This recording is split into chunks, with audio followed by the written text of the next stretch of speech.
Tere, Ingmar! Tere! Mida kujutab endast lastele suunatud tegevusteraapia?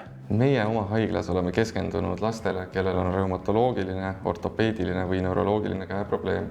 Tegevusteraapias me keskendumegi siis käefunktsiooni taastamisele ning selle läbi igapäevaelu tegevustes maksimaalse iseseisvuse saavutamise. Tegevusteraapiasse suunatakse lapsi erinevate muredega. Tegevusterapeut saab lapsega tegeleda juba sünnist saati, väga väikesest peale. Tavaliselt tegevusteraapias keskendutaksegi siis igapäevaelu tegevuste arendamisele ning käelise tegevuse samamoodi arendamiseks, ja ka sotsiaalsete oskuste arendamisele. Noorukid, kes meil reumatoloogiliste probleemidega satuvad, ongi siis liigesprobleemidega, et neil on väga tõsised liigeskaebused, valulikkused, siis meie nõustamegi patsienti koormustalaselt ja harjutustalaselt, et kuidas neid valusid siis igapäevaelu tegevustes just vähendada. Kui palju Eestis lapsi satub tegevusteraapiasse? Seda on väga keeruline öelda, see sõltub konkreetselt näiteks hooajast, nagu meil praegu väljas on siis väga libe aeg ja hetkel hakkab mõne aja pärast kevadel näiteks on neid lapsi rohkem. On sellise kroonilisi patsiente, kes käivad regulaarselt tegevusteraapias ja on ka siis sellised traumapatsiente, kes satubki konkreetselt traumajärgseks taastusraviks siis meie juurde. Mis seal kabinetis juhtub, millised need harjutused üldse on? See sõltub väga palju lapse vanusest ja osadel juhtudel tuleb ka näiteks vanemteraapiasse kaasa, et oleneb tõesti sellest lapse vanusest, kuidas laps kohaneb selle keskkonnakuuega, kuidas uute inimestega, et see sõltub väga palju tõesti erinevast lapsest, et iga laps on erinev ning neile tuleb läheneda individuaalselt.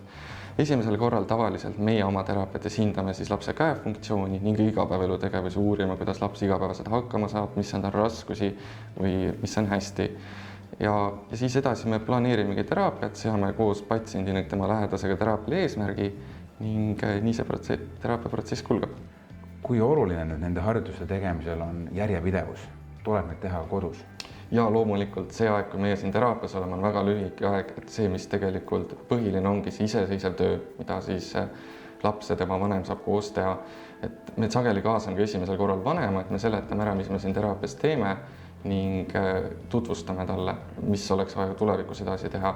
Meie tavaliselt ehitame teraapiat niimoodi üles, et vanema kaasame esimesel korral, kuna meil on noorukitega töö, siis ja järgnevatel kordadel anname juba peale teraapia lõpu tagasisidet ning soovitused edaspidiseks siis. Mille poolest nüüd laste tegevusteraapia erineb täiskasvanute omast? Laste tegevusteraapia on palju mängulisem, et me kasutame palju rohkem mängu lastega töös. Et mäng on siis nagu arendav tegevus. Lisaks on erinevad ka teraapiavahendid, et lastel on tõesti rohkem selliseid mänge, arendavaid tegevusi rohkem, täiskasvanutel on rohkem sellised nagu harjutused, et mida me siis teeme konkreetse probleemi korral. Kui palju on üldse Eestis lastele suunatud tegevusterapeute? Tallinna Tervishoiu Kõrgkooli andmetel on umbes 30 tegevusterapeuti, kes tegelevad igapäevaselt siis lastega. Seda on vähe. Eestis on üldse tegevusterapeute tegelikult veel päris vähe.